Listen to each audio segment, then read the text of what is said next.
You're listening to our podcast of Steve Allen on LBC. Morning, nice to be company. Welcome to Monday. We've had the weekend. That was it. I mean, to be honest with you, I was telling Darren about that old department store. It's not a department store now. It closed down years ago, but it's got lots of little antique shops in, and it's literally just up the road from a fish and chip restaurant in London called the Seashell. And it was very good, but we noticed this Christmas tree, this huge Christmas tree in one little of these shops. There are lots of little shops. You know what it is? You've probably got one of these places near you. And he sold antique Christmas decorations and plates and bowls and lovely things. And some of the decorations were up to, I think, about 75 quid for these antique things. Some of them from Russia. Can't imagine Russia celebrating Christmas, can you? But there you go. I'm sure they do. The alpaca's still alive. God knows for how much longer. Now, the people who were doing the Ring of Steel have now taken their tents down there as well. How lovely. That's exciting, isn't it? Not really, no. I mean, to be honest with you, the woman who owns the alpaca, who brought it from New Zealand, has said that she will, follow the letter of the law, whereas the people in the tents appear to be a little bit more bullish. Sort of saying, we will stop DEFRA and all the rest of it. I think DEFRA should just send a drone in. Make it a lot easier, because they can't fight a drone, can they? But I have a sneaking feeling it's going to go a little bit pear-shaped again. Little Mix star Perry Edwards has given birth to a baby. Shocking news, isn't it, really? Unmarried, of course, but her boyfriend is a footballer, so that's all right. So she had a baby. How lovely. The heatwave starts now. Great, we like that. And Jamie Redknapp is expecting a baby boy. Well, his girlfriend is. I don't think Jamie Redknapp is. That'll upset Louise, won't it? And what was the other one that I quite liked? Oh, I quite liked somebody. He was attacked by a school bully 20 years ago. Okay, this guy was sitting outside a pub, and the bully walked past him. So he beat him up. He gave him 2 black eyes, and he's been let go. The court decided, sorry, if somebody bullies you at school. The trouble is, I never got bullied at school. I know people who did. I could talk my way out of a paper bag. I thought it was ever so easy to do things like that. You did get people who sort of were bullied by generally the fat boys.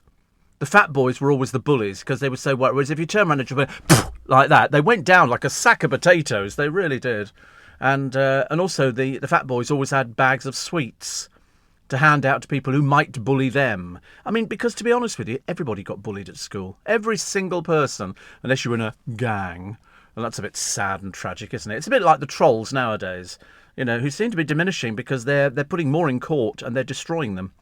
They're absolutely destroyed because once you've been outed as a troll, you lose your job immediately. No company would ever want to employ somebody who was operating as a troll. It's just not in their best interests at all.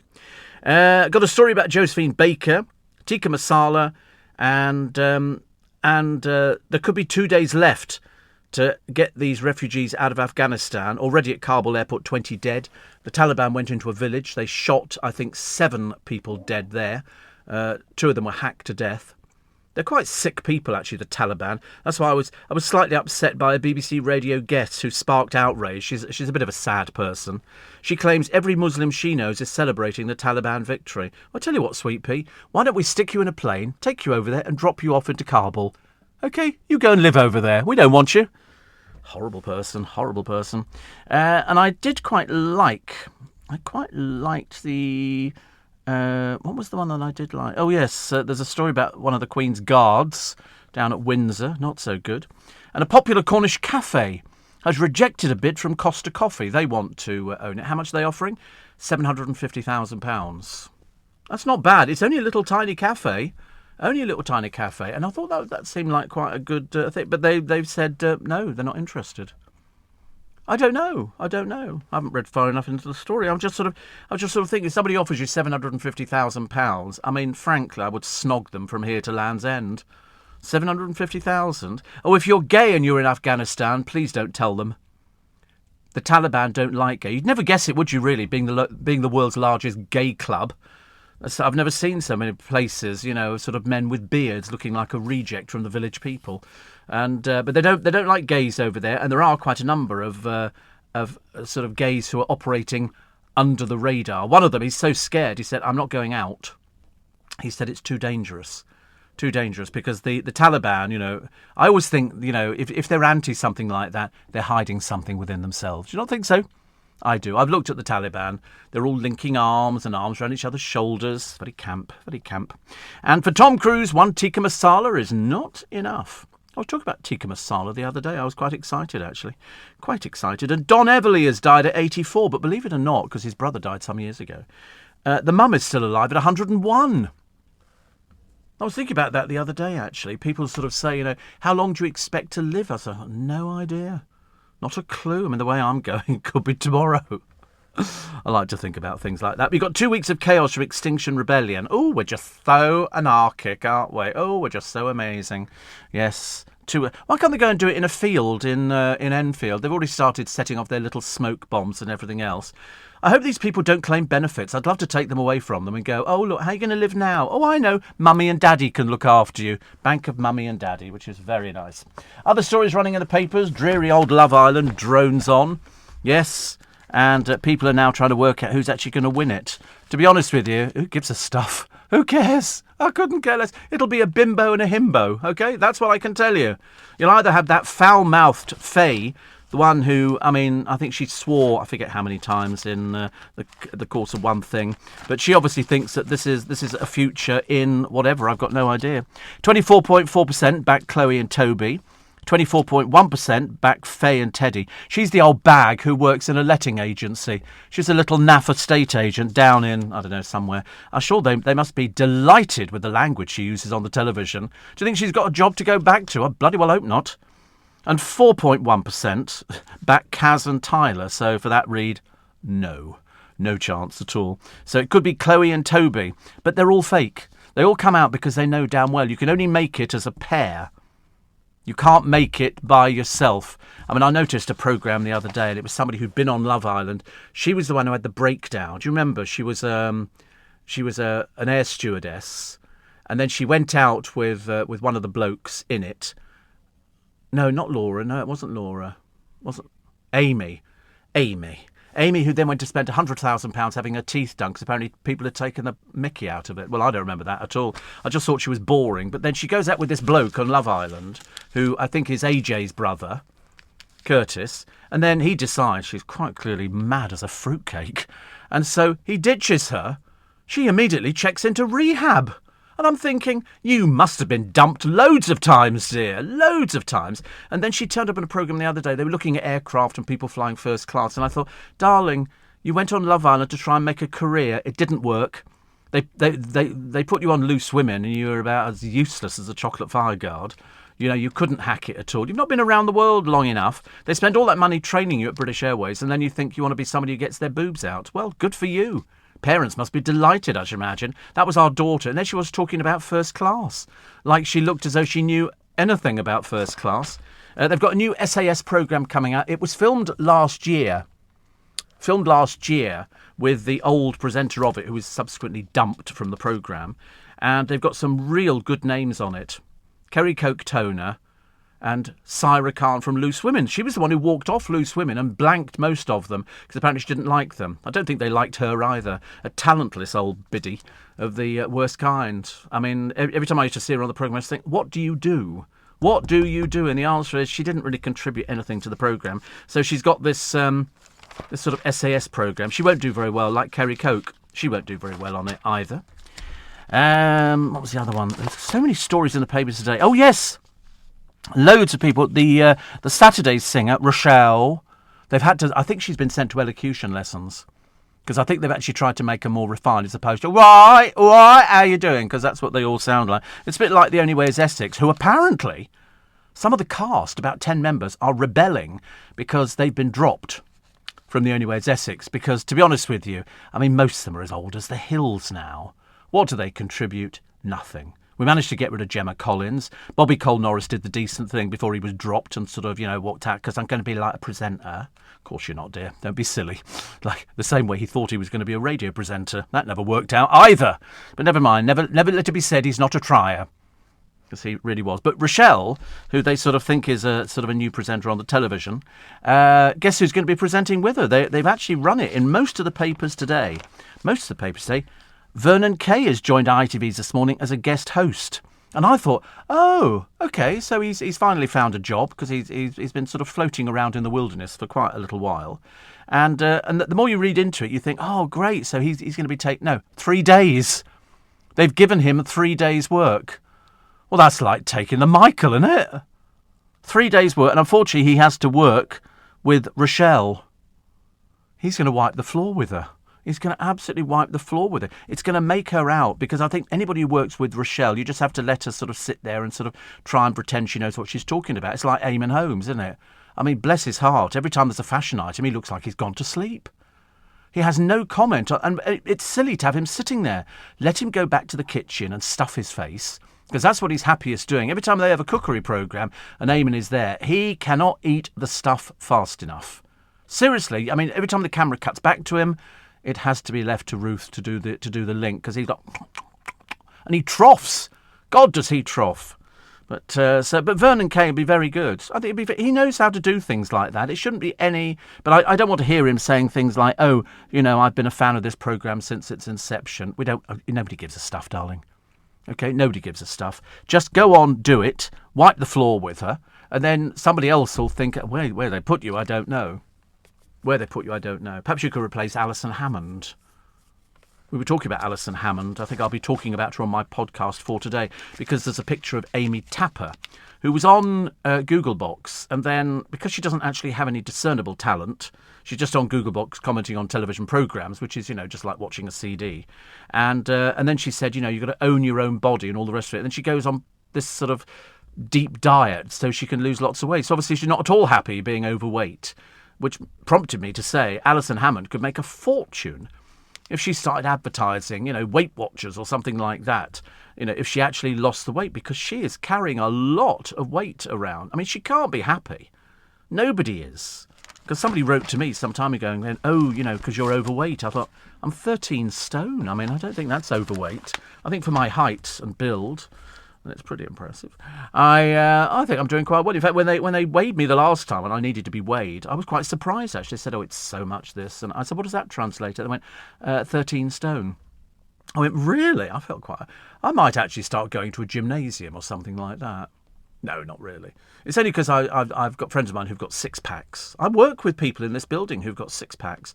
And I always think that they must have no life. They spend all the time going to the gym, and they sort of, sit and they all sweat. It's very bad. It's very bad. Perhaps that's why, we're thinking of sending Prince Andrew to a gymnasium, just to see if he really can sweat. Because I believe he probably would be sweating. Anyway, if you've just woken up, nice to have your company. Welcome along to the programme. It's Steve Allen's Early Breakfast, with you till 7 every day this week. Lord knows what we're going to be dealing with in a moment. I mean, it could be Waitrose the worst for fresh online deliveries, because I've always thought their stuff was great. In fact, the stuff I brought in this morning is Waitrose. Looks all right. I'll tell you what I did buy yesterday, and I forgot to put it in the fridge. I bought some little smoked salmon parcels, and there must be tons of water in there, because I looked at it this morning and they were sitting in water. I'm like, oh no, throw those away. Not going to risk anything like that. Definitely not. You're listening to a podcast from LBC. Morning, everybody. Nice to have your company. I trust you are well, Jordan, sitting in the car coming in. My car was so early this morning. My car was half an hour early. Not that I'm complaining. I don't mind it. In fact, but so much so that even the young man on security, I call them young man because they are quite young. He said, "Oh, you've obviously got loads to do." I said, "No, the car turned up early." And it's either a case of you sort of sit there waiting until it gets to the allotted time, or you just come into work early. It didn't make any difference to me. But it was quite good. But we raced down the road, full blown at 40 miles an hour. Because everywhere that I seem to go nowadays, it's 20 miles an hour. All round our way, 20 miles an hour. And I'm still waiting to get the thing back. So I mention it as often as I can, because I think there's something going on here. Because I got done for speeding. Got caught on a speed camera. They send you the piece of paper. I filled it in, the licence number, all the bit. Was it you driving? Yes, it was me driving. I've freely admitted it. I've told everybody on air. Send it off. Nothing. 4 weeks later, they write to me, "You haven't filled in this form." So they send me the form again. So I fill in the form, send it off to them. I've heard nothing. And that was about 3 weeks ago. So, the next thing is I'll probably have a nick, copper turning up on the doorstep saying, "Why haven't you filled this thing in?" Which, of course, I have, because I've told everybody on air. Honestly, it's ridiculous. I'm more than happy. So my friend Jordan is shadowing his new job. I like that idea of shadowing. A friend of mine did it. I can't tell you for which radio station, but the people he was going to be working with didn't know that he was going to be taking over the job, and he said it was quite interesting. I thought I could do that as well, because people were going, "Who is he?" They go, "I don't know." He's just sort of sitting in on the programmes just to watch. Because if you're going to take over a programme, and my friend Jordan's taken over a big programme. I mean, in terms of programmes, I think it would be classed as sort of quite big. But it's good for him. It's just that he's only just bought a house in Manchester. Literally, within a short period of time. So he's now had to move down to London. And I think he's moved to Walthamstow or something like that. Which is sort of... I don't think I've ever been to Walthamstow. I'm sure it's lovely, but he's sitting in the car. He'll be sitting in the back, trying to be awake, trying desperately not to lose his laptop again. Because you remember last time we told you about Jordan's laptop? He comes to see me on must have been a Sunday morning. Was it a Sunday morning, Jordan? I can't remember. And he gets here and he looks a little bit perturbed. And what's he done? He's left his laptop on the bus. He's left his laptop on the bus. And I said, well, I mean, luckily for him, he takes a picture of everything. So he had a picture which he took on the bus. So we were able to know what number bus he was on and where it was going. And it was heading to Streatham Bus Garage. And he said, "Can you mention it?" So I said on air, which must have been on, I don't know, was it the Monday? And I said, my friend Jordan, he had his sort of laptop. He left it on the bus. It's in a case, and it had all his program stuff on it, all the programs he was working on and everything else. Well, blow me down if the person who had retrieved the laptop was listening to this program and heard us mention it. And he phoned up and he said, "I've got his laptop here." Well, of course, you had to check.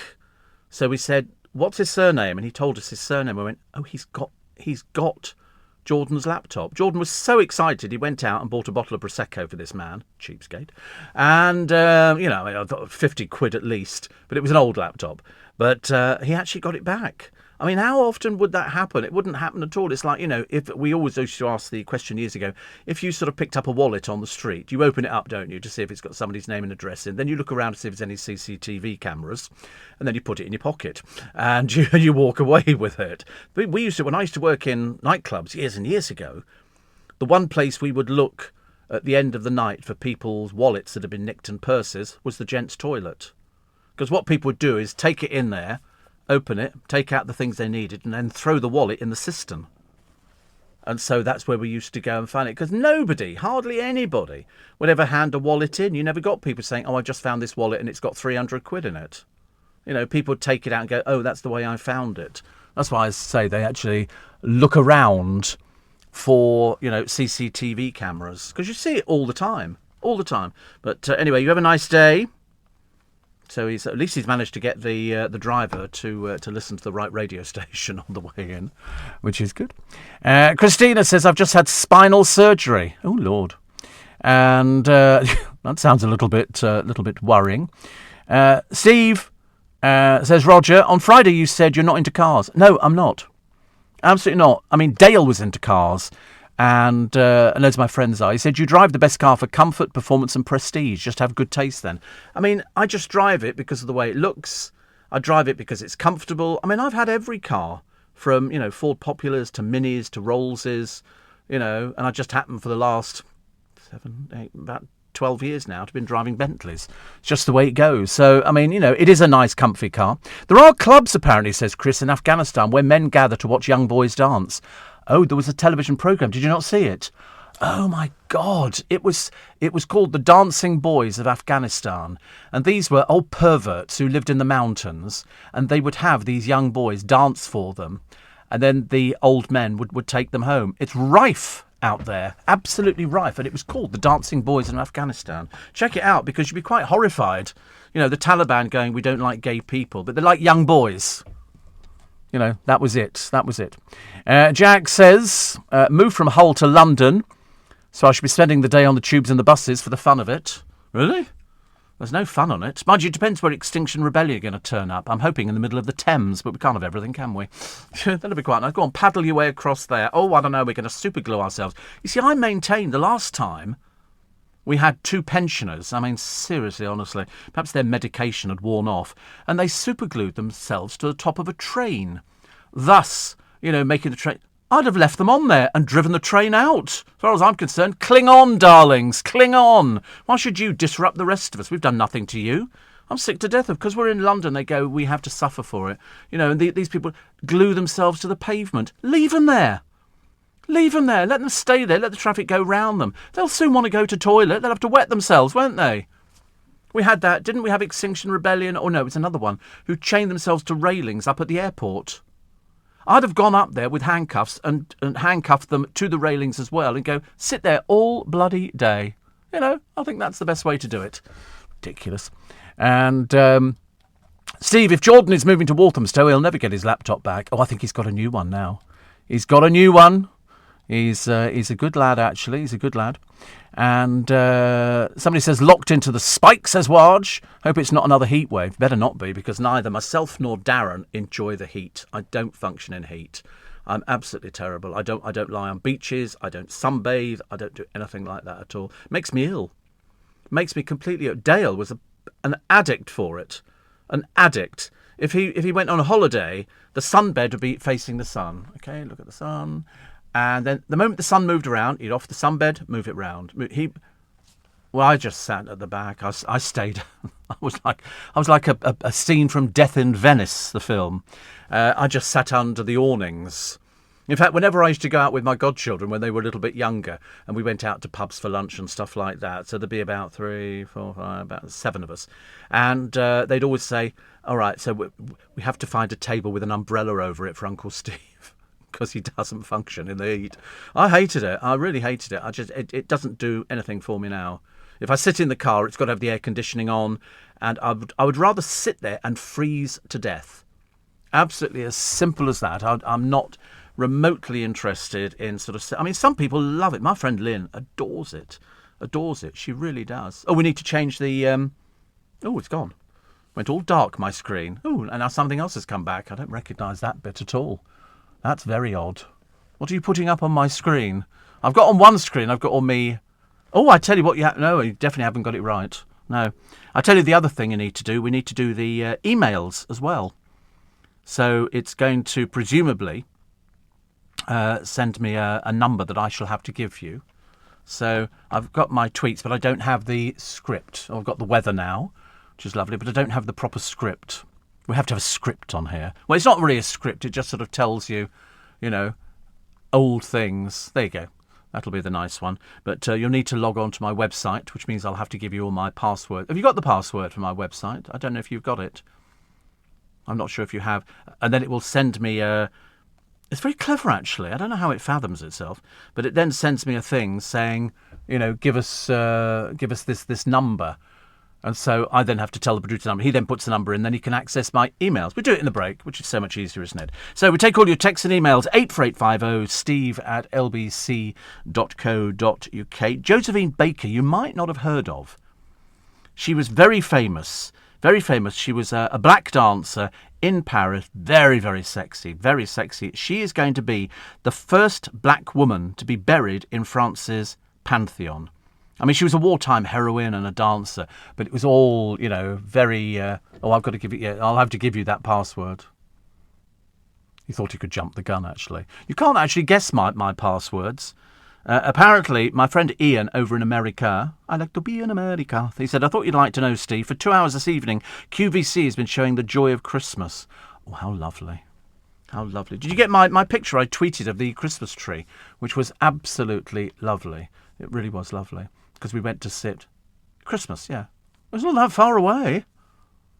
I mean, the 3 wise men will be saddling up the camels already, getting ready. It's a bit of a trek, to get there on time. Yeah, oh yeah, we do Christmas early on this programme. Very early. Although I'll tell you, I'm having trouble buying. I've had 2 of them, and the light goes in the middle, and it's called a water candle. And it's a good, solid foot long. It's got batteries in it. You fill it with water, and it's a little fountain. And I bought it off Amazon, and they don't have any anymore at all. Like, you can generally find them in some of the garden centres when they have all the Christmas merchandise out. But it was my favourite thing, the water candle. If you find out who the company is, do please let me know. You're listening to a podcast from LBC. Morning, everybody. Nice to have your company at Steve Allen's Early Breakfast. Hope you had a good weekend. I thought it was good. I went out. I haven't had it. I went down to see a friend of mine on Saturday. And that's when we walked up to see the Christmas tree, just up the road in Lisson Grove. But there's a little cafe down the bottom, very near the seashell. And we both got two breakfasts, which were cooked, there and then for you, including a cup of tea each and a fizzy drink. And it was 11 quid for two, which I thought was really good value. I know you can probably get it cheaper elsewhere, but I thought it was good value because we were going to go to a big hotel on the Euston Road. And I thought to myself... And the friend of mine, he said the breakfast is really expensive in there. I said, do you think they serve, people who aren't staying in the hotel? Because the hotel here, just outside our front door, they do a buffet breakfast, which is very nice, but it's bloody expensive. It's like 27 quid a head for a buffet breakfast. But they've got everything, smoked salmon and stuff like that. But there is a limit, I promise you, unless your name's Henry, to how much you can actually eat. It's like Chinese food. They go, eat as much as you like Chinese food, because after about, 2 platefuls, you've had enough. And they always go, whenever you go into this hotel opposite the front door of where we are in Leicester Square, they always go, have your room number? I go, no, I'm paying for it. It comes as a big shock to them. They've obviously never heard of people actually paying. Steve, E17, were from Walthamstow, indigestion already. The Literary Campus Christmas Dancing Boys of Walthamstow sang Stay Another Day. I loved that song. I thought I liked E17. I mean, that Christmas song will go on forever and a day. As long as we're still playing Bing Crosby singing White Christmas, you'll have E17 say, stay now. And those big coats with those big hoods and everything else. I have to be honest, they were the most unattractive boy band I'd ever seen in my entire life. Apart from Tony, the lead singer. But the others, one was a roofer. One wasn't. One fell out of his car as he was reversing around a corner. That was a bit of a clever trick, and that was about it actually. Steve, I've been to that cafe near the fish place. I used to get toasted cheese sandwiches from there when I was going into the studios opposite to do voiceover, says my friend Ian. I thought it was really good value actually. It's been taken over. It's a different person. The person who had it sold it on. I think still lives upstairs and sold it on. And then there was a murder down there.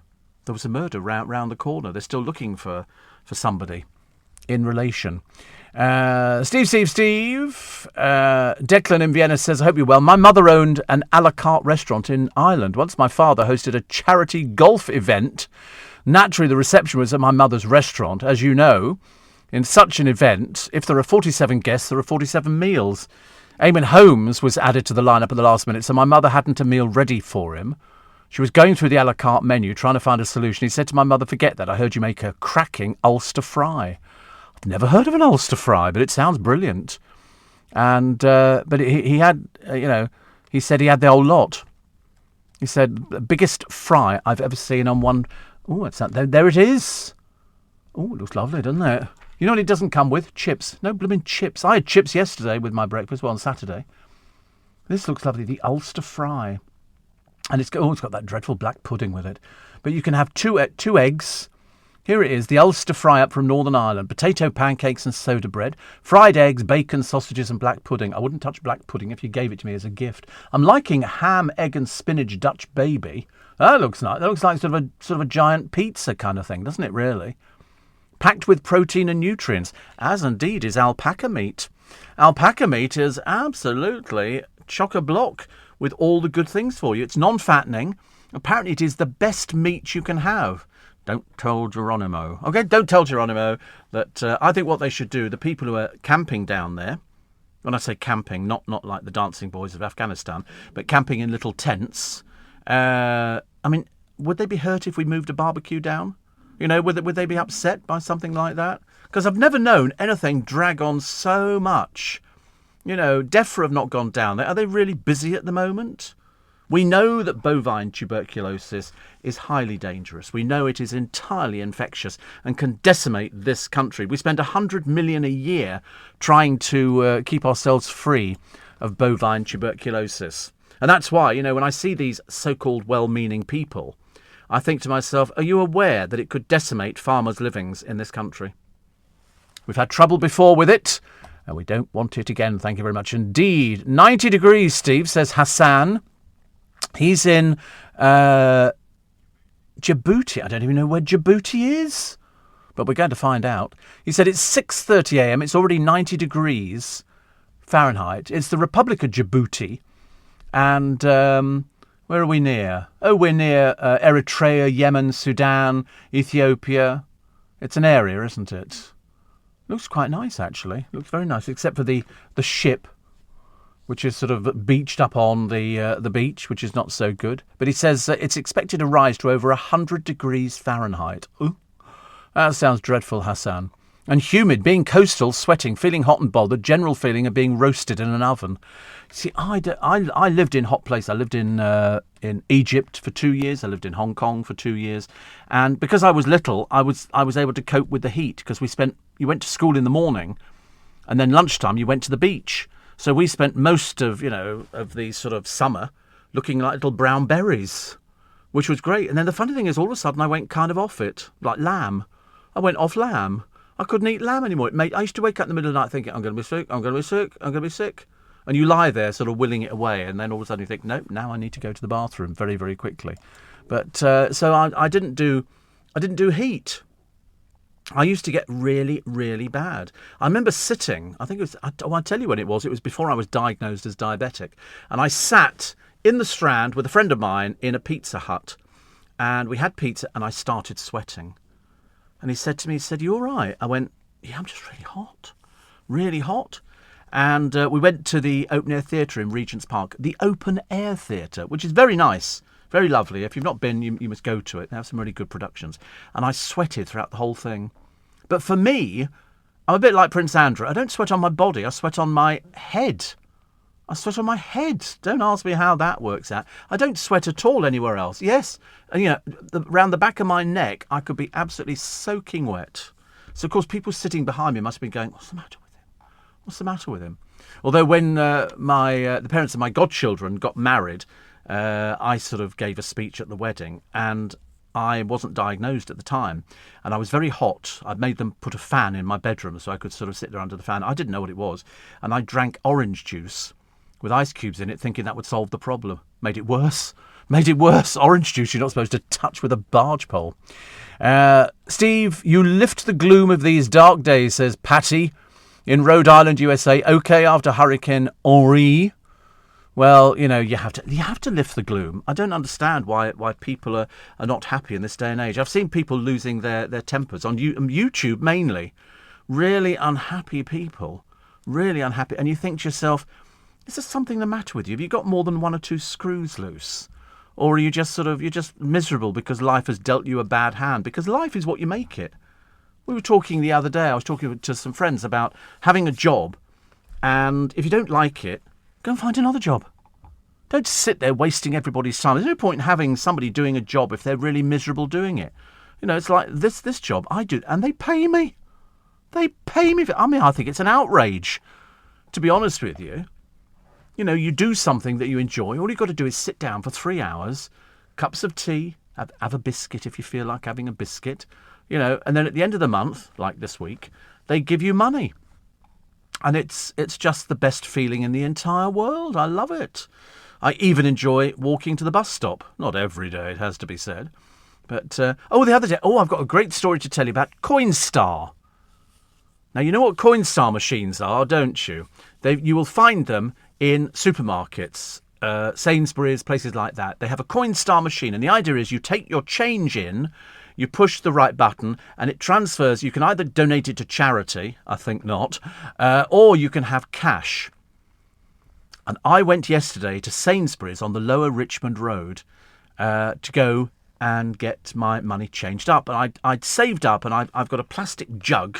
Don't ask me why it's in the bathroom. I suppose because I'll take my jeans off in the bathroom. And I put all my change in this jug. And when it gets to the top of the jug, I empty it into a couple of plastic bags, and I take it down to Coinstar, put it into the machine, and I get my money back in fivers and tenors and 20s. And I can save up quite a bit. In the course of a month, I could have saved up £200 or £300. Because literally every day, I can't be bothered. I'm not one of these people who goes out and they go, oh, it's £2.30 and I start counting out change. I can't do that. So I go to Coinstar and I'm there, £9.50. I know that because I've got the receipt. And the Coinstar machine is on, so I push the button. Have you used Coinstar before? Yes. Would you like cash? Yes. And then it goes, and that's when you pour your money into the tray, and then you tip the tray up and it goes into the machine, which is precisely what I did. And then I thought, wait a minute. So I stopped tipping the money in because it wasn't registering anything. It wasn't registering at all. And so I thought, oh, wait a minute. And then it issues a ticket. So I've poured in money. Now, most of my money, I could empty the bag out in front of you now if I had it here, is £1 and £2 coins and 50p's and 20p. So as I say, generally it's £200 or £300. So of course I didn't know what I'd emptied into the machine. Whatever it was, though, it was one, and it didn't register. It printed out a ticket. How much did it have on the ticket? 17 pence. So immediately I took all the rest of my money out, put it back in my bag, go over to the woman on the cigarette desk, and I explained the situation, and she said, well, you'll need to contact Coinstar. I said, but you've got the Coinstar machine in here. She said, well, you need to call them. I said, do you not make any money out of it? No. I thought, you liar. Of course you do. What's the point of having it in there? Well, you just put something. I'll tell you what, why don't I just sit in there, take everything out, and don't bother sort of paying for it. And I was sort of thinking to myself, how do I get out of this? Anyway, I said, can I see the manager? Well, the manager couldn't really be stuffed. He really couldn't be bothered. He just said, oh, give him the number of Coinstar and let him deal with it. So I go back to the car, sit in the car, and I call Coinstar. And I get somebody, their call centre must be overseas. I'm only guessing because the person didn't have a particularly good command of the English language. I had to repeat everything because she didn't get the thing and all that. Thank you for calling Coinstar. Very polite and all the rest of it. So I explained, and she said, I'll check the machine. They can do it remotely, even though the shop has keys. She said, how much money do you think you put in? I said, well, to be honest with you, I said, I don't know. I said, it could be a tenner, it could be 20 quid. I've got no idea. So anyway, so then she went through, can I have your phone number and this and address and all the rest of it. And she said, I'm very, very sorry about that. I said, but the machine is still on. I said, so it's not full, because I then went to another branch of Sainsbury's up at Hampton where we had trouble before. Do you remember the woman said to me, you can't have this much money out of here? I said, well, you've got the machine in there. You shouldn't. There's no sign on it. She was a right little madam, let me tell you. So I called the manager and we sorted that one out very quickly. And so I spoke to them and she said, well, she said, I'll arrange a refund for you. And you read out the number, it's on the bottom of the thing. They obviously want to check that I don't tell lies, which of course I don't. But when I spoke to the woman in Sainsbury's, I said, it's not very good customer relations, is it? Knowing that they had the keys for the machine, that they could have opened it up and seen where my money went. Because it certainly didn't go into the chutes.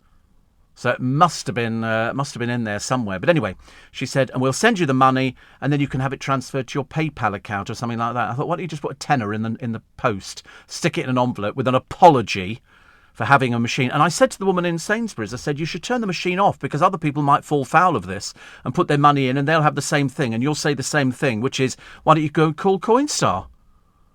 Which is a good one. It's like sort of buying a, packet of Bird's Eye burgers or something and discovering there's only 2 in there and then going, well, you need to contact Bird's Eye. No, I bought it from you. You should have been more responsible at Sainsbury's. Not very good service at all, I'm afraid. Very disappointing. But I'll let you know how we get on. You're listening to a podcast from LBC. Morning, everybody. Poor old Nicola in Whetstone. She's obviously on the... Oh. Interesting music. Oh, it's gone. 1 minute the orchestra was there. The next minute we played them off. Yes, poor old Nicola from Whetstone said the lead singer of B17 was called Brian. No, sadly not, dear. It was Tony Mortimer. God, in fancy not knowing that. God, I thought any old Tom, Dick and Harry knows who the lead singer was. It was Tony Mortimer. He wrote all the stuff. You're probably thinking about Brian Harvey, the one who fell out the car, went out with Daniela Westbrook, had a few, let's call them, emotional issues. Noreen says, Steve, hope you're well, had a great weekend. Sad news of Don Everly. I think we saw them twice, 95 at Brentwood. No idea why we went to Brentwood. It's a long way to go for a show. And I think we saw them in St Albans or Watford. Their mothers outlived them both. Yeah, she's 101. She's 101. I interviewed him as well. He came in here, and one of our other radio stations, one of our gold stations, says he's coming in. Would you like to interview him for In Conversation? I said, absolutely, yes. Absolutely, yes. Which was very nice.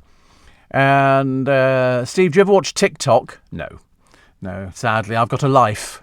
The hot plume in Djibouti will be over here by the weekend. 27 degrees, says Roger. Oh, God. Don't tell me things like that. I don't need to know that. I mean, I'm having a quick look, actually. No, not here for the weekend. I'm looking at the temperatures. Today, 22 degrees, cloudy with little bits of sunshine. Tuesday, sunny intervals, 21 degrees. Wednesday, cloudy, 21 degrees. Thursday, 19 degrees. Friday, 20 degrees. Saturday, 21 degrees. Sunday, 21 degrees. So, not great, is it? I don't think it's going to be here at all. Mind you, I don't want heat like that. I know some people go, oh, it's so exciting to say, why do you not like the heat? Because I want Christmas. I want it to be freezing cold. And I want people to fall over on the pavement. Why not? Heavens above, what's the point of having snow and ice? And I've seen it. Did you see the Barry Manilow concert? They started doing the Barry Manilow concert. Halfway through, they had to do it because they had a bit of an issue going on. But apparently Barry's still singing as good as it gets. Bless his heart. Steve, I had a traditional breakfast and crusty seeded bread, Forest Road, E17, brilliant cafe. Sounds quite nice. I'm very much into these little cafes because I know you can pay a lot of money, like this hotel opposite our front door, which is seriously expensive. But as I say, you can keep eating the food there. And if you go to a little transport cafe, but I mean, it's always packed solid. We sort of sat outside. I loved it. Loved every minute. Jack in Islington says, can you confirm you pre-record the beginning of your show? You mentioned it last week. Yes, it's most of it's pre-recorded. Yes, it has to be. It's the easy way to do it. You don't think I seriously want to get up at this time of the morning, do you? And come into the studio? No, I mean, today is Friday, and I'm recording the show in time for Monday. So that's how it works. It's an awful lot... Let's do a bit again. It's an awful lot easier when you do a show like that. It's amazing. Some people you can fool some of the time, and some people, like Jack, you can fool all of the time. What difference would it make to anybody if the show was pre-recorded? Because lots of television shows are pre-recorded. Especially most of the Christmas stuff. Definitely. And David in Putney says, Coinstar take 9% in the pound. I couldn't care less. I just want to get rid of all my change because we've got £200 or £300. I mean, I could have used it in a Metro bank because they have a similar sort of system. You empty all your money in and it gives it back. But I can't remember what my account number is. And I don't have a card either, which doesn't help. A friend of mine, Rob, who's a local farmer, says, Kim, cracked up at me the other day regarding the Geronimo situation. That's what we're calling it now, the Geronimo situation. I was giving it the cutesy pet side of the argument. He was erring on the practical. I get it. It's just a hellish situation. They should have had it put to sleep. Sorry, to S-L-E-E-P, just in case it's listening, ages ago, because all they're doing is just dragging it out. This woman turns out to be a veterinary nurse, the woman who owns it. So I thought she was a vet, but she's not. She's a veterinary nurse. And they basically said, well, you can put it to sleep, assuming she's got access to injections that can sort of put animals out. But I just don't get why they're dragging it out. It's already been thrown out of the courts on 2 occasions now. It's tested positive twice. Why are we still sitting here talking about it? Doesn't make any sense at all, does it? Doesn't make any sense. And I don't know why, because it doesn't really help with sort of people getting themselves all worked up about it. And now the people who had their cars and were going to do a ring of steel, I mean, I ask you, a ring of steel. They didn't look as though they could do a ring of roses, let alone a ring of steel. And now they're camping down there in their tents. What good is that? Looks like a rather smaller NAFA version of Glastonbury or something like that. Jack says, did you see the documentary about E17? Tony got all the money. Yeah, so he's got a fabulous house down in Essex. Fabulous house. It's very, very old. And you're right, he made all the money. He's got 2 gorgeous daughters. And I know because they went to school with one of my godchildren. So that's how we sort of know. I don't know them. I met the wife, gorgeous, absolutely lovely. But you're right, the others had to go back to their jobs. One was a roofer, one wasn't. And then there was Brian Harvey, because he wrote all the songs. He wrote all these stuff. And that's just, I don't know, that's just the way it works nowadays. It's like George Michael. He made all the money in Wham because he wrote everything. And also he was very clever that when he went solo, if you record a record nowadays and you're the writer of it, you get royalties for writing. So because it was in the days of singles, he would put the vocal version on one side and the instrumental on the other. So he used to get double bubble, because he then amassed a fortune. I think by the time he died, about 60 million, which, he'd worked hard for it. Unfortunately, poor George had issues and things like that. When he came into one of our radio stations years ago, I think it was Hard, and I remember looking at him thinking, God, you're thin. He was very, very thin. But it was he had a very interesting life. But on many occasions, he kept coming off social media because he didn't realise, that even though thousands and millions of people absolutely adored him, you get one or two trolls, and for George, who was slightly fragile. I was watching, what did I watch over the weekend? Oh, God, it was the best thing I've ever watched. Best thing I've ever watched in ages and ages and ages. Take That, at Wembley, the circus. Well, I bought it because it was cheap. It was on Amazon. It was about £4 or something like that. So I bought it and I sat down to watch it. And you get 2 CDs, two DVDs. One is them in the studio recording all the songs. And then you get this Wembley concert. And I'm telling you, it was absolutely brilliant. Absolutely brilliant. That they packed out Wembley with, there must have been 200 circus performers in there. People doing all sorts of things. They had drummers. And it was just amazing. It was their biggest tour to date, seen by over 1 million people, made a profit of £40 million. God knows what it must have cost to put it on. But it was the best thing I'd ever seen. And I wasn't the biggest Take That fan, but I thought this was so good. It was so disciplined. They changed costumes. The singing was good. The crowd were fantastic. They were absolutely, reminded me of some of my live shows. And obviously just not as many people as they got into Wembley. I'd never played Wembley. But, they were really, really good. If you haven't seen it, I would recommend buying the DVD. Because the first bit is all the circus performers coming out and doing things. And they've got a stage which opens up and an elephant comes out of it. It was just brilliant. I was so impressed. So impressed, and they all get to sing their songs, and we didn't have to put up with ghastly Robbie. Because I think the last time Robbie went out with them, he was swearing left, right and centre, and there were young people in the audience. Bit embarrassing, really. Steve, the Metro Bank coin machines are free of charge. Yes, yes, yes. And Nick Entwistle says, you were better in rehearsal, Steve. Your best shows are when Sheila writes the script. Stop it. People are not supposed to know that. Honestly, I thought we were keeping that quiet, Nick. Get the scripts written by Sheila. That's why she sits down and she scripts. What's that word there? Oh, that's why she sits down and she writes the scripts for the programme. Actually, the funny thing is I did know somebody like that. I can't tell you who it was. It was a very famous person. And they started doing programmes on LBC and they were given a pile of books by the producer and they looked at them as if they'd never seen a book in their life. And they went, what's that? And they went, these are your interviews that you've got to do. They're having a programme with authors on and things like that. And so they went, oh, I don't read books. So the producer had to read the books and write all the questions for the person. Oh, that was unbelievable. I'd never do anything like that, it says here. You're listening to a podcast from LBC. Morning, everybody. Nice to have your company. It's Monday morning. Apparently we're going to be in for a heat wave, although we can't see any evidence of it on the internet. We have looked.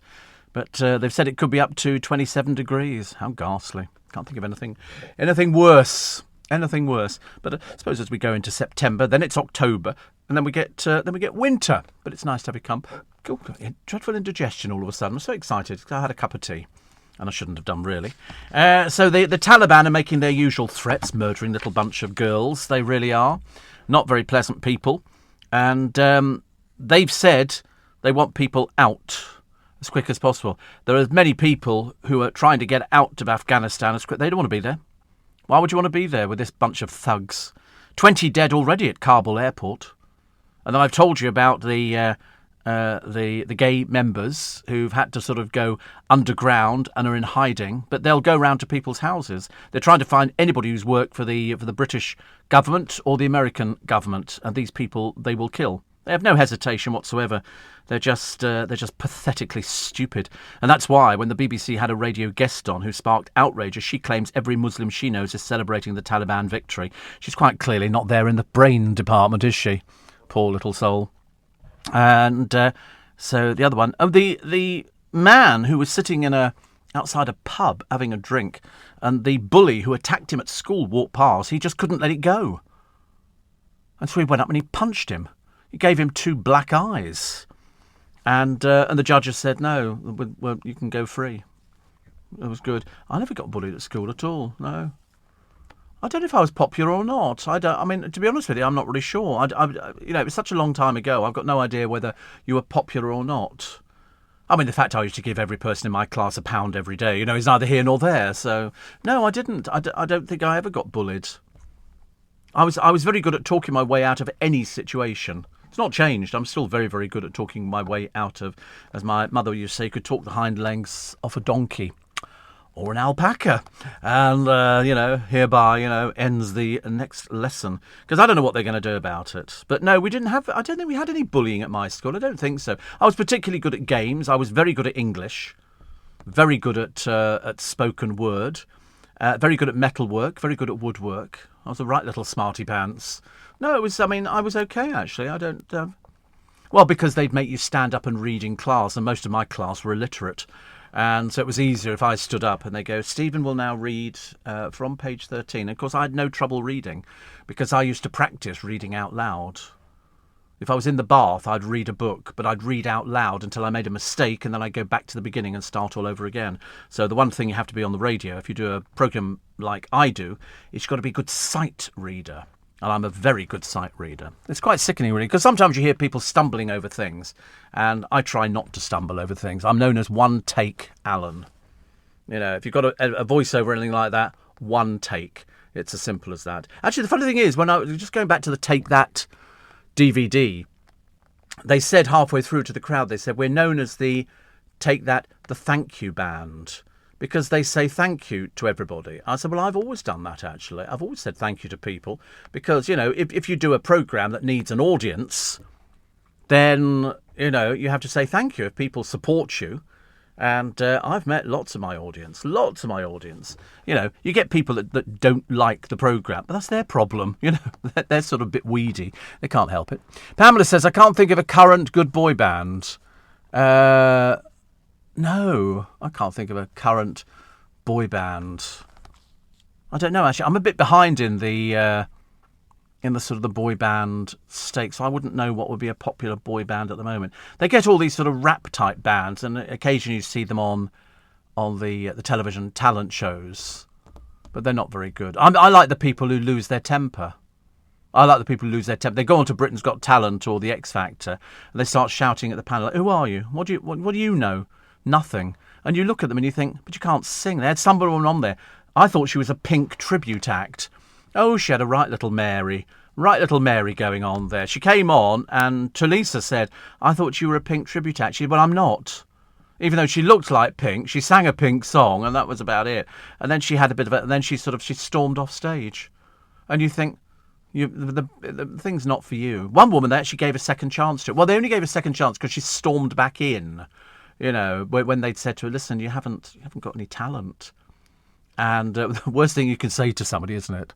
Worst thing you could say to somebody who goes on there to learn how to sing, and they go there, and it turns out they can't sing. You can always tell when they do a long interview, and it turns out they have no talent whatsoever.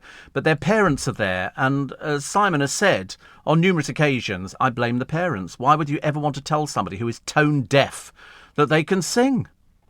I mean, some of them were just absolutely horrendous. Horrendous.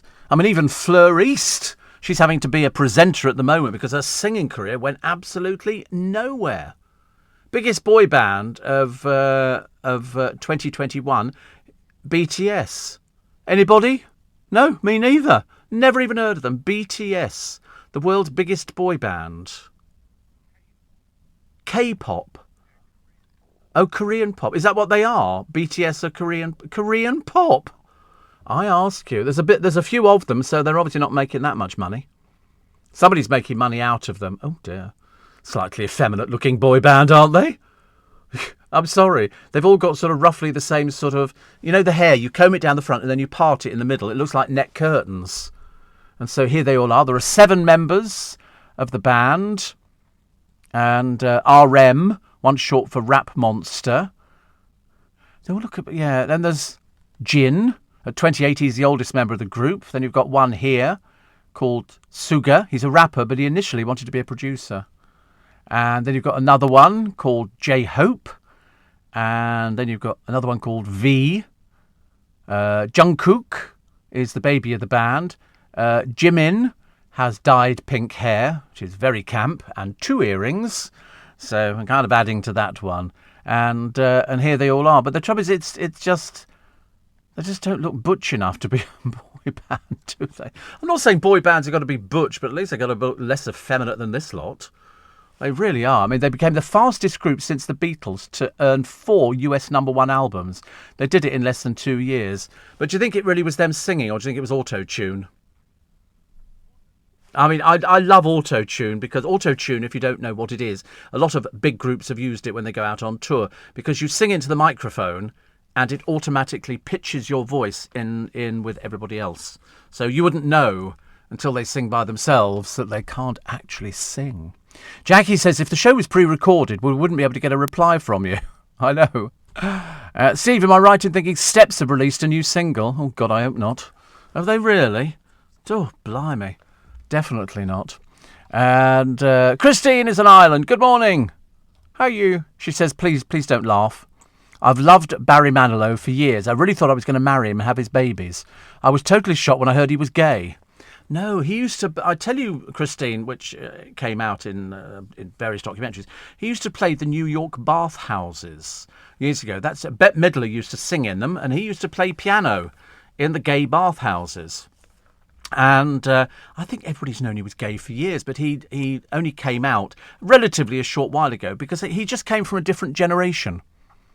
But I don't think it made any difference. I think his fans will still like him, and he's still popular, and he's out there at the age of, what is he now, 70-something? I mean, I find it unbelievable that he's still singing, can do, oh, Mandy. And I just loved, I mean, he's really talented, very, very talented. But he's now, here he is, he's 78. He was born Barry Allen Pincus. And he's been active since 1964. So he married a woman called Susan, which lasted for a couple of years. And then he married Gary Keefe, who he married back in 2014. Wow. He's sold more than 85 million records. 13 platinum and 6 multi-platinum albums.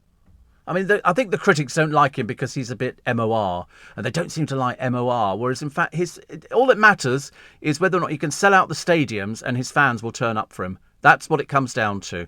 You don't even have to get stuff played on the radio. Because nowadays, and I did say the other day, and I wasn't sure whether or not I was right, I was trying to think, because after Matt Goss announced that he was bringing out a new record on the 20th, and where are we now? We've sort of moved on a few days.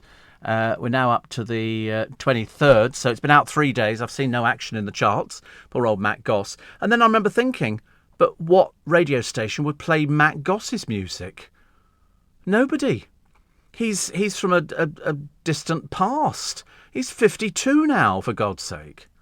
So, there's no radio station that would play him because he's not young and trendy. He's been playing Vegas, in a little tiny room holding 150 people. And that was it. He's moved to Los Angeles, so he's now going to be coming backwards and forwards from, there to here. But I mean, I don't know why. They had him down as having a fortune of £3 million. And I was trying to think, well, where's that come from? Perhaps it came from Vegas. Because he can't have made it from Bros days because they ended up with nothing in Bros. That's what the book was called. Luke wrote a book called I Owe You Nothing. They didn't make anything at the end. It was all taken out. They lost a small fortune because they didn't know how the business worked. The only person who made any money was the other bloke who they got rid of. So there you go. If anybody can tell me on whether or not Steps have got a new single, I mean, how do they survive on that? Poor old H, honestly. They've got a tour. Oh, I did see them actually. I'm not on the lot. I saw it it's on YouTube. Type in Steps and it's got, it starts off and it's all pre-recorded electronic stuff. It's so here they go. Show tickets are selling fast. So they've got London, Manchester, Birmingham and Glasgow. Wow. So that's... which one doesn't sing? Is it Lee Latchford Evans is the one who doesn't sing? I believe... Because I remember him complaining about something. He said, we always check, and they go, no, you're not. No, nothing for you here. Nothing for you. And I remember them doing 5, 6, 7, 8. My root scooting baby is driving me crazy. Because when we did Five's Company, we had them on there. But I was doing an interview elsewhere in the building and I had to quickly nip back in and sort of learn the dance very quickly. And there was H from Steps. I had no idea he was gay. You'd never have guessed, would you? Never have guessed in a million years, I tell you. I thought he was married with loads of children. Steve, my 41-year-old daughter and 16-year-old granddaughter are fans of BTS, says Anne. Well, we'd never heard of them. We'd never heard of them, had we? Oh, you'd heard of them? Oh, God. Last time you appear on a show on this station. BTS, honestly. I thought it was something you ordered in McDonald's. BTS with large fries and an apple pie, please. Or do they still do the hot apple pies? Oh, do they? It's so interesting because I keep seeing McFlurries and all these other and I keep thinking, oh, it's the summer. Oh, right, okay. I used to like a hot apple pie, but just for those people who didn't have their brain in the middle of their ears, they had to write on it, caution, filling may be hot. Because it's been deep fried. What do you think it is? Lukewarm? They don't know, they don't. But burgers are never that hot. And your chips go very limp. Seriously, by the time you've gone up the top of the escalator at Waterloo, your chips are bending over. Not so good, is it? You're listening to a podcast from LBC. Morning, nice to have your company. Steve, BTS sounds like a stomach complaint. Yes, you can get one of those antacid tablets for it, can't you? Monday morning, it's Steve Allen's Early Breakfast. 23rd of August, I hope you're well, hope you had a nice weekend. And you might be going on holiday. My ex-producer Corey jetted off on holiday yesterday, but I can't remember where he went to. Doesn't really help, does it? And mysterious radio waves from a distant galaxy have been picked up by British astronomers. Oh, here we go. That'll drag them all out of the woodwork. Of course, there are other people living on other planets. You meet them all, don't you? And it's just one of those sort of things. Mysterious radio... I mean, it could be bouncing off anything. It could be anything. You have no idea what it is. But, of course, people who go, that proves that there is life out there. And you go, no, it doesn't. Doesn't prove anything at all. Arsenal are in a league of their own. They've got an executive super box that 28 of you can have. When you go to a football match, you want to sit there and have a few drinks and a kebab, I suppose. And it's about £28,000 for a one-off. So it holds 28 people, so it's about £1,000 each. But it means that you can look down on all the other poor peasants who can't afford to have a box. Yeah, exactly. Well, I think you could probably go in a bit earlier, and perhaps you can stay. Yes, there'll probably be a buffet or something like that, which you can probably have, and you probably get a picture taken with the players or something. So it's probably the all-in package. Just seems like a lot of money, but then football fans are the easiest people to rip off. Seriously, next to motorists. Motorists, we always get penalised just for being a motorist. Not so good, is it, really? So, Little Mix star Perry Edwards has given birth to a baby. Shocking news, isn't it, in this day and age? Woman gives birth to baby. Can't believe it. Loads of pictures, and they've released pictures of the baby. They've done hands and feet. Because they're worried about the publicity, and yet they're more than happy to pose for the pictures for themselves, which is great. But still not married, so maybe you might think about that one, dear. That'd be quite a good idea. Pets being turned away from vets due to staff shortages. Everywhere you go, staff shortages. Can't believe it. Staff shortages. And, look, there's Josephine Baker. Josephine Baker on the television. Funny they run these. They obviously listen to this programme and go, what's Steve Allen talking about? Josephine Baker. Quick, do it. And Geronimo. Although, to be honest with you, I feel sorry for the people who've pitched their little tents up there. They're a dwindling band. There's about 5 of them now. As if what are they going to do? Rush Defra or something like that, so boo, boo, save the alpaca, no, let's not. But we really don't want any more. It can't drag on for much longer, it really can't. And what are Extinction Rebellion going to do? I don't know, but if they glue themselves to the road, let's just leave them there, shall we? I don't mind driving round people, I have no hesitation with that whatsoever. And, so Christine Lampard has revealed an ambition. She wants to write a sitcom. See, I'd have thought she wanted to be a presenter, but there you go, you can't have everything, can you? Poor old Christine. She's a little bit smiley, Carol Smiley.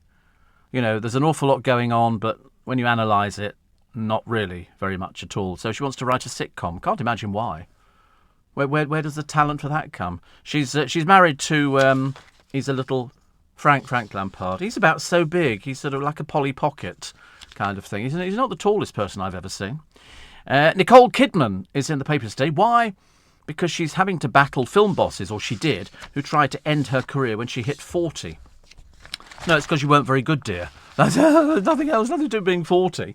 It's to do with the fact you're not a very good actress. Okay, that's what it comes down to.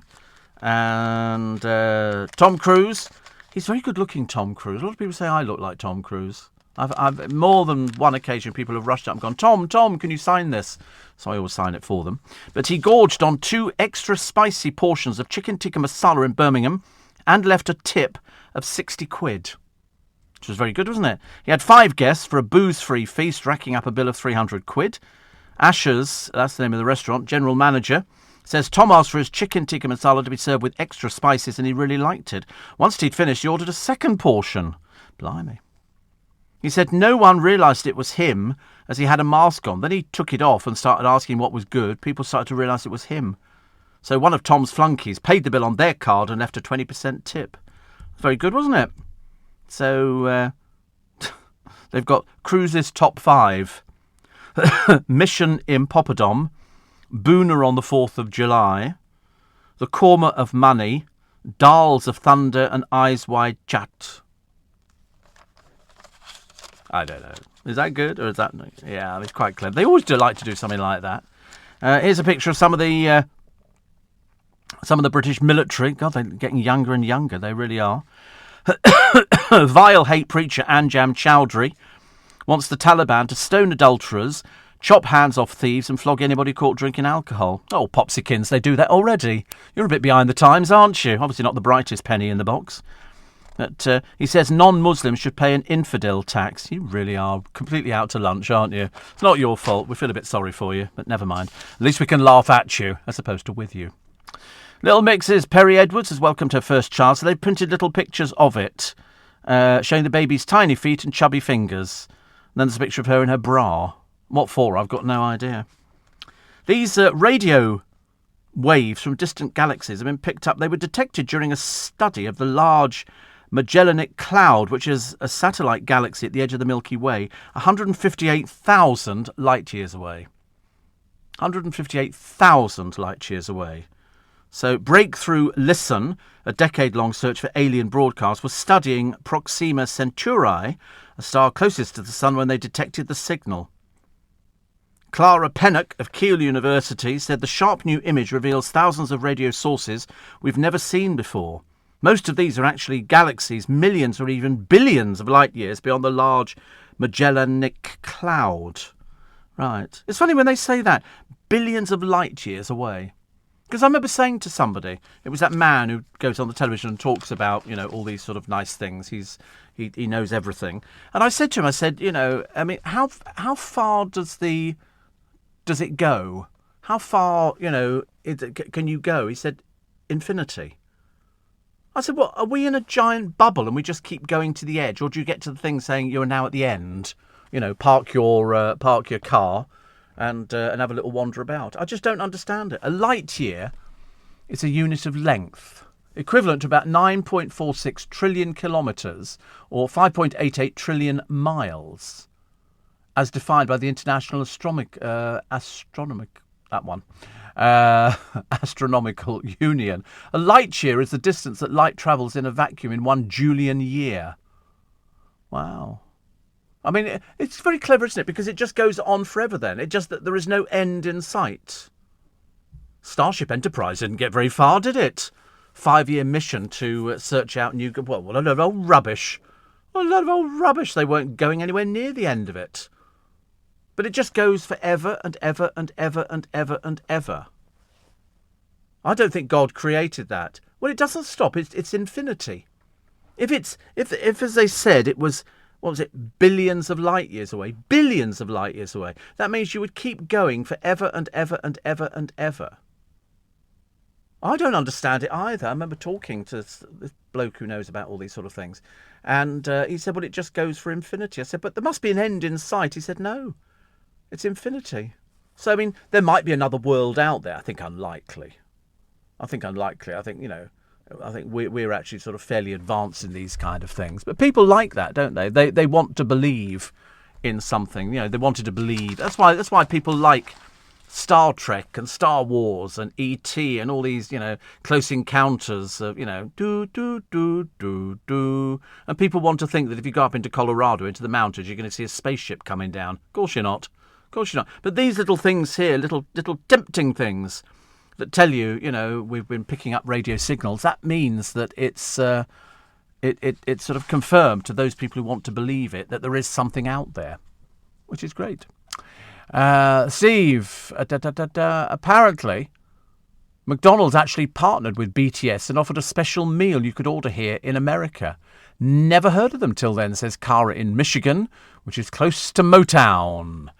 Motown, my favourite music. William Shatner was on Columbo yesterday, says Niall. Yes, he's been on a few times. Not on the yesterday's one. I watched a Columbo this morning, and it was an old actress, an old singer, walking my baby back home, and she murdered her husband. But of course, she was suffering from an illness that meant she wasn't going to live any more than 2 months. So she didn't know she'd murdered him. She had no idea. And that's why I think they actually let her off. But they didn't tell you that they'd let her off at all. Steve, why would you want to go to Arsenal? Well, I mean, I wouldn't. But if you're an Arsenal fan, presumably, if you've got, you know, that sort of money, and there must be many people who have, then you would definitely want to go there. I mean, I wouldn't. I've never been to a football match in my life. I live in Twickenham. I've never been to the rugby. Never been to the rugby. Why would I want to? Why would I want to? In fact, I don't normally. Frank Lampard is 6 feet tall. I don't think so. I think he's about this big. Little tiny person. He's definitely not 6 foot tall. I stood next to him once. I was taller than he was. 6 feet tall, honestly, in his mind. The 700-mile-wide Atlantic hot air blob set to kick off 12 days of glorious sunshine. Woo, wonderful. Can't wait. And there's a woman here using a home testing kit for COVID antibodies, which could make travel easier and cheaper. Do you know, I still see... Funny thing is, I see loads of people on the trains who are not wearing masks. But on the buses, people are a lot better, unless they're sort of younger people, student types, who sort of don't bother wearing masks because they don't think that they're actually going to get anything. But sadly, it's still with us. COVID is still with us. I mean, I wear a mask on the bus all the time, and I've seen loads of people wearing it. But on the trains, they tend not to bother. So as long as they don't sit anywhere near me, I don't really care, actually. Steve, says John, if Arsenal really are in a league of their own, perhaps they'll have a vague chance of coming top this year. John's in Colchester. And thereby ends the first apology. I love it. What have we got? Former X Factor Ella Henderson has insisted the time was right for the ITV show to finish. I'm so sorry, John. I've never even heard of you. Who are you? I love it when they go, so-and-so from X Factor. They go, it's Ella Henderson. You go, is it really? You know, and we're supposed to know. She said, after 17 years, the British public need a breather. Yeah. Why? I mean, I always think that there's no point in giving a breather to something, you know, if it's still pulling the audience. If, however, it's not pulling the audience, well, then I can understand exactly why they would sort of pare something back. Oh, look, another picture of poor old Maura Higgins. But she turned to her pal Michael Barrymore for advice when she was struggling after Love Island. Yes, we all remember you struggling, don't we? I don't. I love the way they say that, don't they? It's any old rubbish, isn't it? And Love Island quitter Liberty Poole, former Nando's waitress, could make £20,000 per Insta post as brands rushed to tap her appeal. What appeal? She walked off a show. Failure. A loser. Okay, makes it easier. You're listening to a podcast from LBC. Morning, everybody. Nice to have your company. 26 minutes to 6 is the time. Apparently, giant rats and foxes are poised to take over the planet after ballooning by gorging on waste in cities. I'm not surprised. Have you seen the amount of rubbish that's on the streets? Food, you know, I mean, you know, even the pigeons are so fat they can't even fly. They manage sort of and then they have to stop. Scientists warn the food that we chuck away could help the pests evolve into huge creatures that could terrify us over the next few decades. I've seen rats in daylight and foxes and everything else. It's all round here. You know. There's a teenager here. She's the real deal. And she fled the country after being bullied over her good looks, has been crowned Britain's barefaced top model. Have you ever heard such a thing in your life? Rianne Cartier picked up the title, which promotes natural beauty in an age of social media obsession. She's 18. I've never heard anything like it. The law student's family moved to Denmark to help her overcome her low esteem when she was 14. She believes she returned a different person, so she's the barefaced top model 2021. I don't quite work this out at all. I mean, she's just very, very plain. She's got a towel round her head. And so she's won this thing that nobody's ever heard of, barefaced top model 2021. So she's not wearing any makeup. Obviously, there's a different way of judging these sort of things. And also a woman who hid bags of cocaine in a deodorant bottle. Have you seen that programme on the television? Which is, it's set on the border of Mexico. And people are trying to get into America, or they go to Canada and all the rest of it.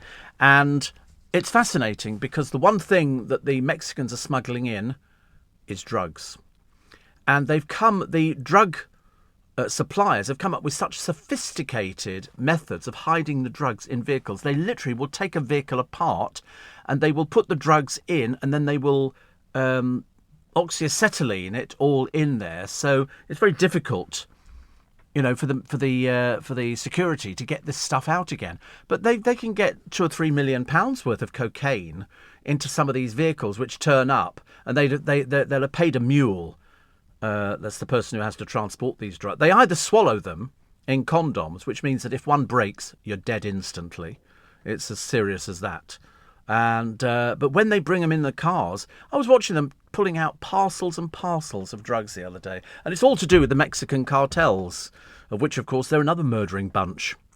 They spend most of their time killing people in rival gangs, beheading them, and it's all because of drugs. It's like the Taliban. What's their main source of income? Heroin. That's what they do. I don't remember ever saying. I should really check, actually, under Sharia law. Is that allowed, heroin production? And murdering people? I don't think it is. A vet has refused to put down Geronimo over fears of violent reprisals. Well, nobody's asked you to, dear. What are you doing? I mean, the unnamed woman said she believes angry campaigners could target her and her family. Well, where'd you get that from? Has somebody asked you to go and do it? I mean, I don't actually believe this person, but my vet doesn't feel safe to be able to do that. This is the owner, Helen MacDonald. They don't want to come and kill a healthy animal. Well, it's been proven that it's not healthy. Twice, dear. Twice. I mean, how many times do they have to tell you? She said, hiding Geronimo would defeat the purpose of what I've been trying to do, make a stand against the government. DEFRA has refused to set out when it plans to destroy the alpaca, which she describes as mental torture. I wouldn't disagree with her. They should have done it weeks ago. A DEFRA contractor is expected to be given a police escort to kill Geronimo. Well, I would think so. What? Because if any of these people attack the person who has been called in to do this, I mean, can't they just do it under cover of darkness, under cover of night time, or something like that? You're not going to do it publicly, are you? OK, all the cameras running? OK, here we go. We're now going to kill the alpaca. It doesn't work like that. You can't, it's like, people who feed pigeons. There's something the matter with them. They're a bit sick. But they don't know because they think pigeons are going to starve. Well, the amount of rubbish on the streets, which I told you about a moment ago, means that pigeons never starve. They're never going to starve. There's always food on the streets. There is absolutely everything. PayPal is to allow UK customers to buy, hold and sell cryptocurrency for the first time. I like PayPal, actually. I've always liked PayPal. I find it very useful if you're ordering stuff in America. I think it's very good. And a funeral director has been slapped with a parking fine whilst waiting to collect a body from a hospital. So they pull up. If ever you see these black transit vans driving around town, or grey as well, it'll have on the back private ambulance. That is transporting bodies, OK? It's just got private ambulance on there so people know. Jason Price had to wait so long for staff to provide documents releasing the corpse that he exceeded the time he was allowed to wait outside the pathology department, so he got a ticket. Because he didn't have anything on there. The vehicle was clearly marked private ambulance. Hospital parking chief still fined him. Well, in fact, the end is that it was a £70 fine. And they've said here, we look forward to hearing from him so we can organise a refund of the parking charge because he was collecting a body. They said we work very closely with funeral directors and ask that they provide us with their vehicle details so they don't have to pay for parking. Obviously, Jason's one of those moaning minis who goes, I got a parking ticket. They're going to stop it. They're going to sort of take it away, OK? So you don't need to... You get a refund. He had to collect a body from Lincoln Hospital, but they're all in. You'll see them going up and down the motorways through the streets of London. They're generally black or grey, and it's just got private ambulance written on I think it's on the back of it, and that means it's transporting a body. And so they do that, and I think they can get about 4 or 5 bodies inside these things because it's just like a shelf inside. And somebody's got to collect them. You don't take them on the bus, do you? That's never going to be working. Another one here. Tom Daly tipped to star in the next series of Dancing on Ice. Ladbrokes has Tom on odds of 4-1 to take part, closely followed by Danny Dyer and Denise Van Houten. Oh, not boring old Denise Van Houten again. God in heaven. How many more dreary programmes does that old baggage turn up on? She's been on everything. She's on Google Box. Oh, God, find somebody else, please. Please. Oti Mabuse set to waltz onto RuPaul's Drag Race. She says, I've watched every episode. What is it with women and drag? Why is it that women like drag? Is it? I don't know. I can't work it out at all. Kathy Burke and Matt Lucas are going to be guest judges. She said, I was excited to be on the UK one and miss the Queens and working with them. A bit rude, dear. They might not all be queens. Don't have to be gay to be a drag queen, but she's watched all of them since season 1 in the States. They're so funny, so talented. And they're just blokes with makeup and a wig on. There's nothing talented about it. It's sort of, I mean, I've known more drag queens in my time in London than just about anybody else. Because there used to be loads of places you could go to watch drag. You didn't have to pay for it. But people used to go and watch drag. There used to be a good pub in Hammersmith, the Royal Oak, which became a lap dancing club. And the cricketers at Battersea, very famous, they would work the bar. They would walk around the bar. They would make people clear their glasses off. I mean, tons of places. Oh, dear, the drag. I mean, if you used to go to the Black Cap in Camden Town, you got some of the best drag up there, which you'd ever see. Sunday lunchtime was fantastic. People would be singing and, and the drag had come on. Mrs. Shufflewick, Reg, used to come on, always drunk. And one of the other drag queens used to say, right, who's actually got shuff? And he'd use the P word for being drunk. He said, stop sending him up drinks. Because he'd come on stage and attempt to do the act and fail. But that was the joy of it. That was the joy of it. I'm told it's opening up again to put drag on up there. Because people like a bit of entertainment. If you're going out on a Friday or Saturday night, you'd go out to a bar or a club or something like that, and they would have the drag coming on, and they would do their act. And very good it was too. But the Black Cap was absolutely legendary. Ask my friend John Warrington. He's just round the corner from there, bless his heart. Also, it's a picture of Robbie Williams. Do honestly, he's lost his looks, hasn't he? It's all gone now. It's all finished. It's just a bunch of naff tattoos. They say, the Sing When You're Winning star, he's 47, was taking a sunshine break in one of the smallest Balearic Islands. Former Take That singer Robbie put on an energetic display in the waves while Ada dazzled in a black costume. No, it's just like somebody in a black costume. She didn't dazzle in it at all. He's covered in sort of tattoos and really the naffest pair of shorts you've ever seen, poor soul. Can't quite believe it, but he's out there. Whether he's going to tour again, I don't know. I can't work out these sort of things. Viewers will be able to watch 17 and a half hours a day of live Tokyo Paralympics coverage, which is 3 times the amount in the London 2012 Paralympics. So they've got Claire Balding doing it. We like Claire Balding. She knows everything. She's very good. Plus they've got J.J. Chalmers and Adi Pittan. I don't know how you put it. But anyway, if ever they need somebody in a wheelchair, he's the one that they pick. He's the guy. They use him on everything. In fact, I don't think he's not a particularly brilliant presenter, but he's the one that they use if they need somebody. Chris Packham was told of the pain caused by social media trolls, with his zoologist stepdaughter Megan admitting she gets more comments about her looks than her expertise. Where have you been, pal? Have you ever read any of these things? That's what it's about. They don't find people writing about saying, oh, somebody's smart. They go, did you see what they looked like the other day? What were they wearing? That's what people do. Food companies are pleading for prisoners to be let out of jail to work for them due to a staffing crisis caused by Brexit and COVID. Well, I tell you, places are closing left, right and centre. I said to you the other week, and I went past it again. It quite depressed me. Cordings, the countryside shop just down from Piccadilly Circus, that's closed. I spoke to a cab driver the other day. I said, did you see it's closed? He said, yeah, I couldn't believe it either. And I thought that they would survive. I'm very, very surprised. Very, very surprised. And Linda says the alpaca needn't be put down. He can remain in isolation away from other animals. He's not sick. He just carries the virus. Well, he's not in an isolation. He's in a field with just a fence. You could climb over the fence. He's not in isolation and anything like that. No, he's tested positive twice, and DEFRA have said he's going to be put down. That's it. When we don't know. Have I told you about the time I went to a Morrissey show, says my friend Ian, and Mrs. Shufflewick was on his way with a backstage pass. Very nice. I loved Reg. Somebody wrote a book all about Mrs. Shufflewick. He was quite a character. If he hadn't turned to the booze, he'd have been a big star. He appeared at the famous Windmill Theatre, doing his sort of famous act, dressed as a little old lady.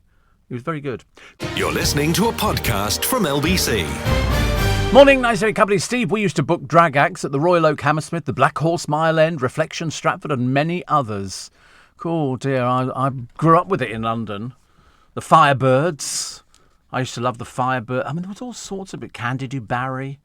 There were loads of sort of people, and they would come on and they would do... Some of them were a mime act. Most of them were a mime act. The Disappointer Sisters and all these other people would come on. Some would mime, some would do a live patter act, some would...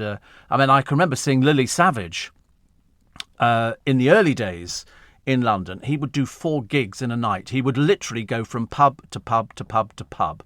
And I worked with Paul on a couple of occasions. And he worked it. But he didn't mime. He did a live patter act. And he was great. He was absolutely great. But he did not work it. In fact, actually, he turned up to my... What birthday was it? Was it my 40th birthday? It might have been my 40th birthday. We had a party. And we invited various people, and Paul came, and his boyfriend at the time, and we had Bobby Crush playing the piano, and it was Rod, Jane and Freddie and Toby Anstis and loads of people. It was fab. It was really good, actually. And we had free booze and food. Apparently Cordings are still in business down a side street on the other side of the road whilst the original shop's being refurbished. Oh, thank God for that. I got quite panic-stricken.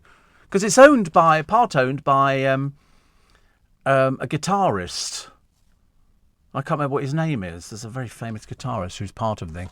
Linda says, if the alpaca's in a field with no other animals, there's no risk. No, but they're separated by a little fence, which is it's not sort of sealed in fence or anything like that. Destruction doesn't work. Well, listen, it's the biggest killer of animals, so it will be put down. It will be put down. Tony Reigate thinks Cordings have moved to Jermyn Street. Right. Lovely day in Portsmouth on Saturday. Spent the day at the Royal Historic Dockyards. Great day out. We've got the Ultimate Explorer ticket, so going again later in the year. Is that where they've got the Mary Rose? Now, that is fantastic. That is fantastic. That is absolutely fantastic. I went down with my brother and his wife, it must be a couple of years ago now, and the ship is there. The Mary Rose is there. You look through, and there it is. Half the ship was in the mud and it was saved, and half of it was in the water and it disappeared. You've never seen like it. It's the most awe-inspiring thing. You're looking at a Henry VIII Tudor warship. You can't imagine how many people they got on it and how much material they got out of the mud. Cannons, bowls, bows and arrows, the ship's dog skeleton. They've got seriously everything. You've never seen anything like it. I mean, I'm not surprised the bloody thing sunk. The weight of the cannons alone. But that was one of my favourite days. One of my favourite days. I thought it was fantastic. Another one here that says, Steve, you're talking about fooling some of the people some of the time. Some years ago, Spike Milligan said you can fool some of the people all of the time and some of the people all of the time, which apparently is just long enough to become the president of the United States of America. And Howard says, I've met Mrs. Lampard several times and found her to be absolutely delightful and friendly. See, I find her a little bit too smiley, Carol Smiley. You know, it's a bit, a little bit like that. That's why I quite like the Loose Women. They had a nice little line-up the other day when they've got Jane Moore on there and a few other people, and Linda. So, and I like that. Carol McGiffin's a bit of a loose cannon, but that's good.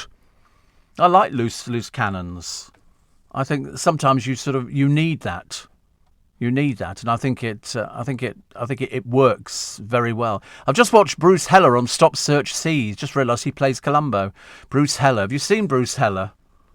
Oh my Godfathers! He's on a program called Stop Search and Seize. Can you put his picture up for me, just so I can remind myself?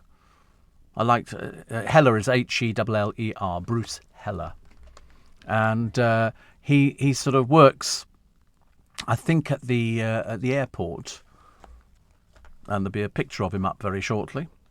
Bruce Heller, you got him? No, Bruce Heller, Heller. You'll find him. Bruce Heller, there he is. The nasty little piece of work. He's on Stop Search Seas. You have to watch him. Come here. He's like that. Come here. No, I'm doing, have I been rude to you? He's a nasty, the worst piece of work I've ever seen on the television. Seriously, really horrible. I don't know if he's married or not. I suspect maybe not. But he's on this program. He obviously thinks he's God.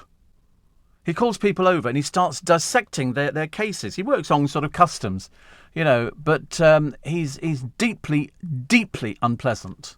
I didn't realise somebody could be so bad. And he'll sort of say, no, you're not allowed to have that. Where you got these? And he literally, I think he thinks he owns the airport or something. But he became one of those Mr. Nasties that people didn't like on the television. So there you go. If you see him, you'll know which one he is. Very bizarre. Steve, don't you think if some sort of alien life has the technology to visit us from those light years away, they must also have the technology to be inconspicuous? Or have I been watching too much Star Trek? I don't believe any alien life has visited us. I'm sorry, I don't.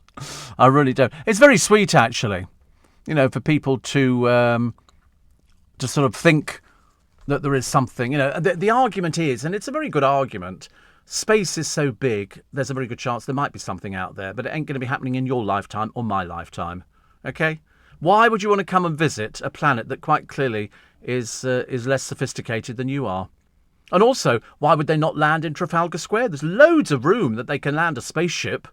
Come and land it in here. You can do it in Leicester Square. All the boys working downstairs, putting all the generators in. They'll welcome a space. Listen, come down, land in the studio. Metamorphosize in the studio. They won't. Why? Because they don't exist. What would I say to them? Well, I wouldn't need to say anything to them because they would understand my language immediately. But have you seen the people who go to these Star Trek conventions? They're loopy-loos.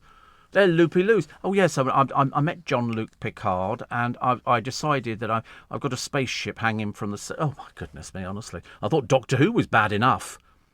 But I did understand TARDIS, time and relative dimension in space. I understood that because I thought it was actually quite good. But again, it's for Looney Tunes, isn't it? It's not for normal people.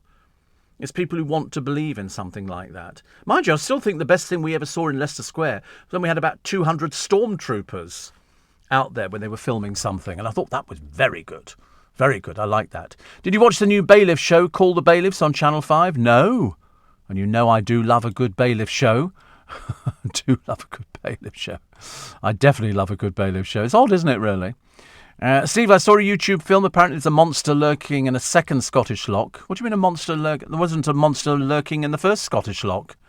There is no such thing. It's a piece of propaganda to get you to buy into it, to go to Scotland. There's been some poor little man who's been sitting with the side of Loch Ness for God knows how many years. He's seen nothing. Seen nothing. Somebody says, Steve, Love Island. What a load of trash. I know. Look at the people on it. This has been the worst one. I mean, I couldn't care less what happened to any of them, but I think they're all going to disappear into that lovely place that half these people go to, and that's called obscurity. That's what happens. Bye Bye Don, close harmonies with Brother Phil on a string of classic songs, such as Walk Right Back and Bye Bye Love. And they turned up, actually, on a Simon and Garfunkel show. They were sort of the special guests. I mean, their first hit was 1957. In fact, they had two hits in 57. One got to number 6, one got to number 2. Then they got a number 1 with All I Have to Do Is Dream. And then, I mean, they did very well. They were all top 10s. They had a few more number 1s, Walk Right Back, Ebony Eyes and Temptation. And I thought they were great. But they're succeeded by their mother. They were first heard on radio when they were 8 and 6, respectively. Their mother's 101 and is still going. Amazing, isn't it? Still going. What have we got here? Blessed with a belief, blah, blah, blah. Dion Dublin. No idea. Apparently a footballer. Katie Price shocks herself on MasterChef. Oh, go away. Boring woman in the world. And a firefighter was given a retirement present he would never forget. He was given a surprise visit from Harrison Ford. I mean, that must be quite something, isn't it, if you're sort of there? Andrew Shaw was just about to start his last night shift when the Indiana Jones star got out of a car over the road. And so he went there, he spoke with him and shook his hand and wished him well. I think that's quite cool. I think that's very cool.